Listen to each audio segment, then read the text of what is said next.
How did those guys ship this stuff that you sold? Did they put it in a container? Or Oh, they- freight? Yeah, it would have Yeah, been 9 pallets and then a container. Yeah. They had to go through customs that went on a ship. It's already landed in Germany.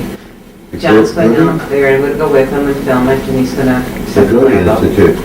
Go be. And then I had some previous folks that were involved with me in '89.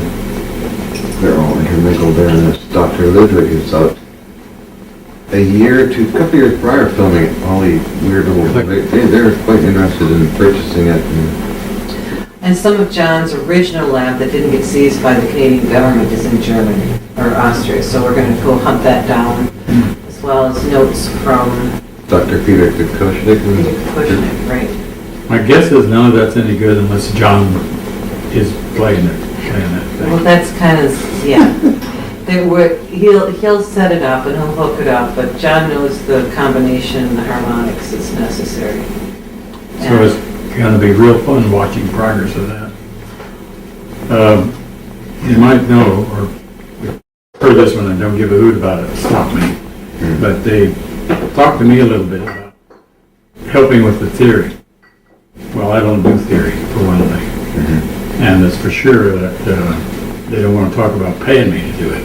Who's they and, The Germans that purchased the thing, they were... Oh, they contacted you? The guy that was boxing the stuff up, Dino. he was at least writing an email every now and then about what could be done.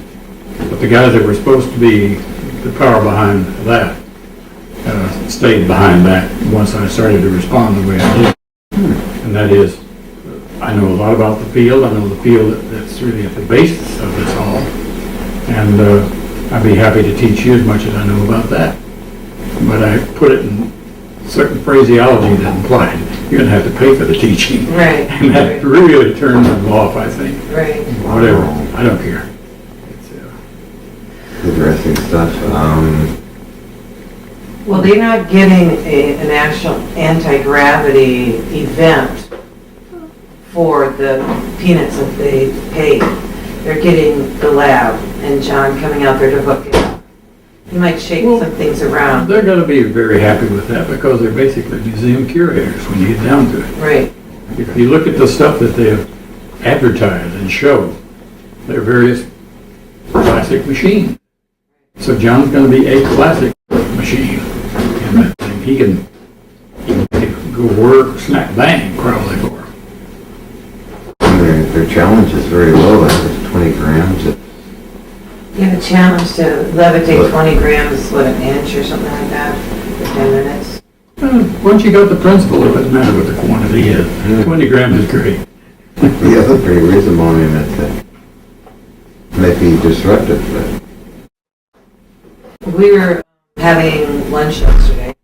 There's a bunch of bumblebees on the flat pot next to John. He was watching and I was watching him. And a lot of people ask, what I know about the anti-gravity. And John said everything's frequency. You change the frequency and you change the gravity. I looked at this bumblebee and each time they come on the flower would go down as he's in around in there. And then the flower would come back up with him on it, the bumblebee on it, and then he'd flap his wings and go fly away. What does the flower do?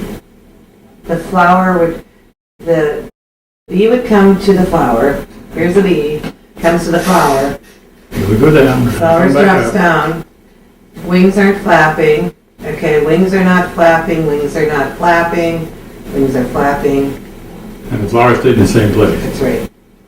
Amazing. So that bee was, I've always said that it changes its frequency and the wings are just the rudder. Well, one thing you won't get out of me is a theory. You were bordering on offering a theory. You were just started at the outer shell of a theory offer. You would eventually build it into a theory. Many would. I can't get into it. Everything I do, I have to take out the measurements that I make. Doesn't matter a dang what other people say or do. Oddly enough, can't use it. It would be fascinating if there's some way we could have had some kind of listening device on that bee and to see what its frequency was when it hit the flower, and the flower drops down from the way to be, and then if it changes as it comes back up, frequency. My guess is that it does, but we have to verify it. See, but the way I look at it is that that frequency really is only a minor part of a much more complex system if you're talking about interaction with gravity. So it's not the frequency only, it's the way it interacts with this, that, and the other dang thing. It's a total ensemble of events Yeah. that does anything of value. And it's darn hard to find them all, I'll tell you. What hooks to what? It soon becomes just a question of connectivity, coupling coefficients.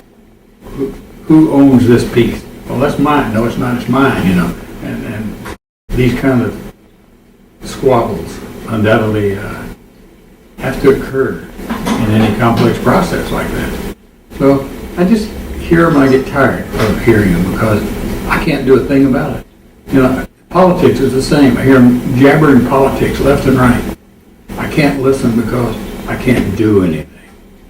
Without being able to be functional, the heck with it, wasting your time. So that's my opinion on lots of things. It goes right to the heart of what I work on. I don't read about things unless they bear on my business. I don't talk to people about things unless it bears on my business. I am selfish to the nth degree. What's your business? Getting at the root of the very thing that seems to propel John's work. I play with things called EVOs, What is an EVO? an exotic vacuum object. It's a thing, because you can certainly see it, fool with it, mess with it, make it do things, it does things for you. So it's a thing for sure, object. An exotic vacuum actually is a real world word. It's a state of the universe, I'd call it, because the vacuum is this substrate that everything is performed on in principle. But Now, principle is theory. this is theory, and I'm bordering on it, and I'm stopping. But I wanted to introduce you to the interface that I have to play with. I can play with these things, I can make them, I can make all kinds of stuff. And over the years, very slowly, I've been getting at the root of the stuff that John saw early on. I haven't followed anything recent. I don't think I could gain by it much, because there was enough done very early on that I can still spend years on, But I don't actually work on it. I just keep chugging down my path, and every now and then I say, oh, now I understand how that thing that John did could have happened. Like on the subject of gravity. I don't give a hoot about gravity as long as there's a source of propulsion. Propulsion is as fundamental as you can get. It's controllable gravity, directional control over whatever force you want. I'm sure you could liken it to gravity, but I'll take propulsion any day. Well, our bodies are continual propulsion, and I think we actually We just happen to be neutralized out pretty much. Well, right, but I mean, otherwise we'd be blobs on the floor if we didn't have such propulsion in our bodies. If you want to call that gravity, fine. I'll say I can see the propulsion aspect of it. But we're not quite right as far as this body isn't quite right for this gravity or this earth, because we have knees that break down and backs that break down because of gravity. That's a biological failing in my book. Gravity is a constant. It happens to bear on these machines. These machines that we are, right. And we're just not up to it that much of the time. So now we're getting into politics, almost. Why do you think our bodies break down? My opinion is that we are an evolved species. That in order to improve, we keep changing, keep testing, we keep evolving. Some examples win and go on and do better things in certain ways, worse than others perhaps. It's not that my body is bad, it's got a lot of good going on, but that little piece that seemed to break never was quite right. It wasn't fixed from far enough back in time to be evolved into the thing. It doesn't, until everybody's body breaks down. We have that condition. We have the condition of specialty failure, if you will. We just didn't evolve quite right. Very interesting. I can't, I'm not very happy with the system. If you look at our prices that we pay for living long, it's huge. We'd be locked into this mess that we are. We are a mess. We're going to, in time, evolve into something better. But to get there, we're going to have failure after failure after failure. We'll be better in some areas, worse in others. But on the average, we'll move on. Like our hearing is bad, our smelling is bad. All of our nice animal features have been traded off for something else. Explain why you think that way. Why have our animal features been traded off? They're not necessary. And there are limited variations that we can afford to carry forward in our evolutionary process. We can't fix everything and move it all forward. Some stuff is left behind. So we left the animal things behind because they weren't necessary. We've evolved a mental process, a thinking process. We are able to view a scene and make determinations about what's going to happen. Boy, that's pretty good. It's not exactly what you call precognition, but it's darn useful. What about those that have precognition? Or not. I don't know. That's an argumentative field. I used to work in it. I did a lot of ESP type stuff. And I just got sick of it. Hearing these stories people would tell. There was no way to back them up at all. They didn't. I gave up the field and said until a Hewlett Packard electronic comes out with a meter that says psychic strength, I'm out of it. But this is work I'm doing is beginning to show me that there is something funny going on here. Because I can measure the funniest stuff you'd ever want to hear about. Like what things do you measure? I measure the presence, if you will, measured in terms of total accumulated charge or total residual charge of this EVO. They vary.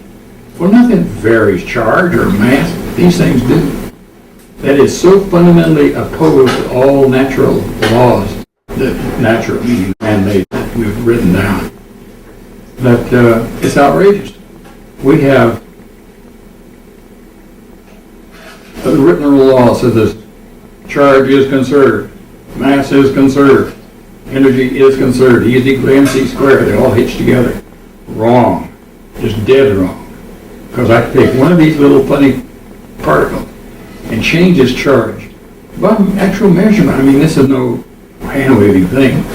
Measure with an instrument, you can do it every day you want to. You can change it over 1 billion to 1 and still have it visible. The heck of it is, I can keep reducing the charge to where it becomes an item that walks right through things. That's how John's earliest work seemed to have stuff coming from the inside. He had been using a technique similar to what I used of injecting these chargeless particles into the core of material. They usually metal in John's case. Seemed to be fascinated with it. It doesn't much matter. Anything serves as a transport medium, if you will, for these things. Once they get in, they can transform themselves back into an energetic thing, just mean and nasty as can be, by increasing the charge. And at that point, they come out mad. They have many pictures of John's stuff that I've got that shows them coming out. I never used to understand how they get in there. I understood what you do when you sling someone at the circle of a metal thing, an explosive mark. And these EVO strike marks are very common, but what wasn't common or unknown, totally unknown to me in those days, was how they can penetrate and get in. Finally one day it showed up. I was shooting through metal. Shouldn't be able to transmit that particle, charge through that metal. Did it, no problem. Violation of physics. Fundamental, nasty violation. So, There's space between molecules. Everything has a space between. it doesn't matter if the thing that's going through has no charge, because its ability to transmit is a function of its charge, like a neutron flies through all this stuff, it doesn't see anything. You don't even talk about space, forget the space between things.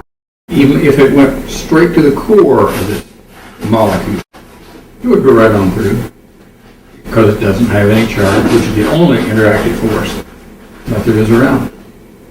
That we know of. Well, that there is around means that, that we know of. That we know of. Interesting. No, I've been always fascinated with Ken's work and seeing the incredible photographs that you take of the EVOs. My former partner there, George, I think he's on the wrong track with all this stuff. The photographs are really amazing to look at. EVO is something in a vacuum, an object in a vacuum. Exotic vacuum object. We were talking about what is the exotic vacuum, forgetting the gizmo, the object that I play with. There is a definition of the exotic vacuum. The vacuum, you realize, is a physics term. The vacuum is not a vacuum. It doesn't mean that you've removed all the molecules. It means it's the substrate that all our visible universe, all our active universe is built upon. The vacuum. And that's a This theory. was the origin of the notion of zero-point energy. A theory. It is not measurable in many senses, but it is postulated as a theory. By virtue of the fact you have to have something for these things to reside on. Things, anything, any molecule, any atom, any particle has to have a substrate. And the vacuum, in quotes, is the substrate. That's a hunk of theory that people have. I don't have to put up with it because I got a gadget. It's so wild and so weird. Are you going to show us a gadget? Well, you have to go to pictures to see them because the gadget is shown through an instrument. An instrument of a very different sort than usual.